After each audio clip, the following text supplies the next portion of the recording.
my aviation conference topic, the importance of the emergency medical lift system. Okay. The history of emergency airlift kind of started during World War I and World War II. During World War I, planes were primarily used for air ambulances. An example is the Doriland 2 Curtiss, the JN4 Jenny, and they would kind of put the wounded in like the back side by side. Over here is an example of the Jenny, so they would put it like kind of here in the fuselage or this area. They kind of put them in. And then during World War II, the C-47 was kind of used. It's like this plane. And there'd be Army nurses would start working on there and care for patients. Okay, so the first ever medical airlift was during World War II. It was the Skyroski, whatever, YR-4B, and it was in Burma. The short story behind that was there were 3 soldiers in the jungle. The Japanese were looking for them. They were all wounded or sick or something. And then this is a helicopter, would go down, and they found him, and they rescued him by one. So they would get one, take it back, get one, take it back. And that's kind of how they did it. So that's like the first medevac ever. Okay. And then medevac really actually started during the Korean War, I would say. It's kind of like when it actually kind of became popular and thing. So then it was the C-124 Globemaster. It could carry 123 to 200 wounded, depending on how they were sitting. And then in 1951, helicopters would become the primary way to evacuate the wounded. And then in 1970, the Christopher I, it was in the hospital of Harlaching, Germany, became the first permanent civilian air ambulance. So this is when it starts becoming, okay, civilians are kind of using this more. And there's about 1,000 civilian air ambulances in the U.S., and most of them are privately owned because they're either owned by a private company or a hospital. That's kind of how it works. Okay, so this is kind of how it generally works. So people are airlifted to hospitals when they are in life-threatening conditions because the ambulance might take too long or there isn't the right type of care on board or around. Example, if someone has a car crash in a rural area and there isn't a close enough hospital to them and their injuries are severe enough, they would be airlifted out.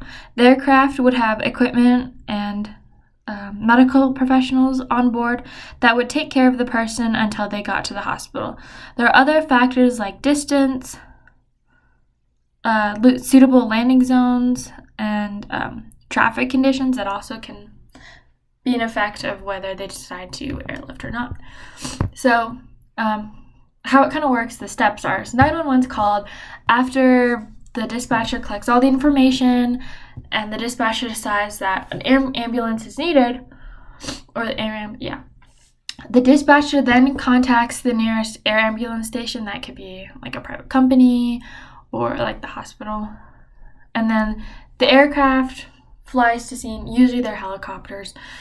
And while this is happening, because this is all very fast, they have to get there. They're coordinating, they're getting coordinates from the dispatcher where they need to be, and then the air crew's kind of setting up, getting ready to go, making sure they have everything. And then they're also kind of communicating with the hospital, saying we're going to go pick this person up. And then once on site, the flight nurse and the paramedics can care for the patient. Oh gosh.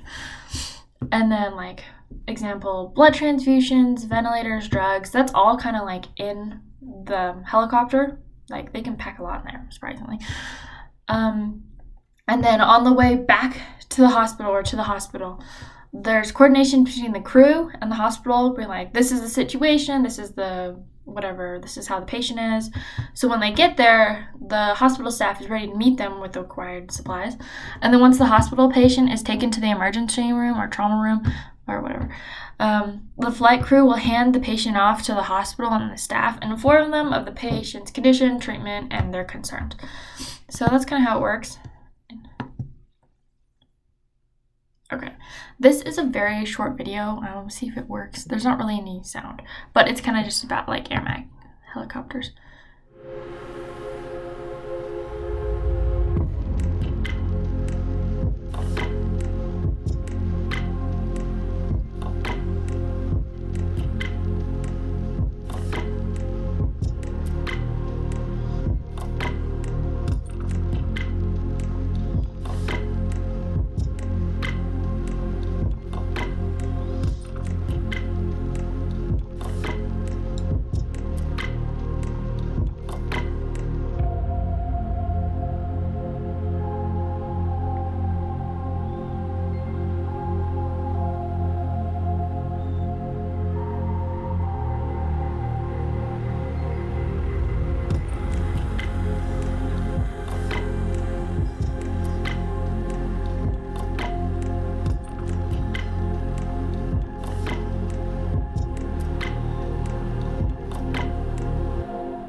Okay, so it's kind of like cool action shots. You kind of can see what it looks like inside, which is really good. But if you want a better video, I would suggest watching Helicopter Medevac in Action by the Museum of Flight. If you want like a longer video, it's really good if you want to learn more. But yeah, okay. Oh, it's playing again. Okay. Okay. So this is a little more like helicopters, just like kind of generally about them. The most common ones used are the Bell 429 and the Bell 407, and then the Eurocopter 135 and 145.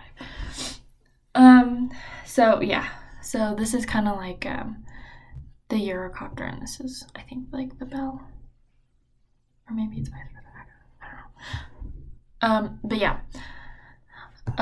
So they're used for shorter distances because that's kind of like helicopters work. They're shorter distance flights. They're faster than fixed wings, and they can land anywhere, which is really nice. So they can kind of land in a parking lot or on the road if they need to. Yeah, they cost, like the flight itself will probably cost around $12,000 to $50,000, depending if you have insurance, like yeah, or how long the flight is. So that's like kind of the pros about that. And then fixed wing aircraft, they're not commonly used because you have to kind of land on a runway and stuff. It's kind of hard.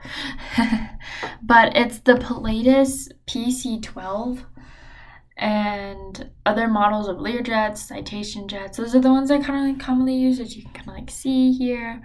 This is like a Citation jet, and this is like a Learjet, for an example. As you can see, you can fit way more people, supplies, everything. There's like way roomier, which is really nice. These are used for long distance flights, so if you're kind of going to another state for different care, then you would be on this plane.